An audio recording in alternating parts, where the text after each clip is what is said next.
काय झालेलं, की मी इस्लामपूरमध्ये काही इव्हेंटला गेले होते आणि तेव्हा मी बेटिंग केलेलं प्रमोशन हं. आणि मला फार असं काही माहिती नव्हतं, की ह्यानी एवढं नुकसान होतंय. मला बाकीचे जो प्रमोशन मला देतोय, तो मला काय म्हणायचा, की "अहो, काय होत नाही, काय होत नाही. हे जेन्युइन आहे." म्हणजे पटवून सांगणार हं. आणि त्यावेळेस मी पण, "हां, बरं ठीक आहे. मग असं असेल तर ठीक आहे." मग एवढं डोक्यात यायचं नाही, एवढं कळायचं नाही. मग केलं आणि इस्लामपूरला एका इव्हेंटला गेले आणि तो मुलगा माझ्या डायरेक्ट समोर आला.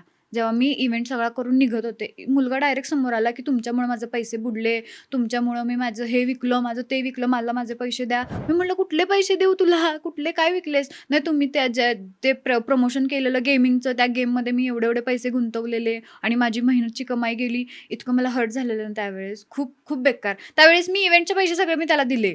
ते क्लिअर केलं, कारण की मला तो एवढा रडत होता ना, अक्षरशः माझ्या डोळ्यात पाणी आलं, की यार मी काहीतरी चुकीचं करतीये. त्याच्यानंतर मग मी बेटिंग सोडून दिलं. त्याच्या कानाला खडाच लावला, की काम नसलं तरी चालेल, पण सट्टेबाजी करून किंवा लोकांचे पैसे जर ह्या गोष्टींनी बुडत असतील, तर आपल्याला नाही करायचं.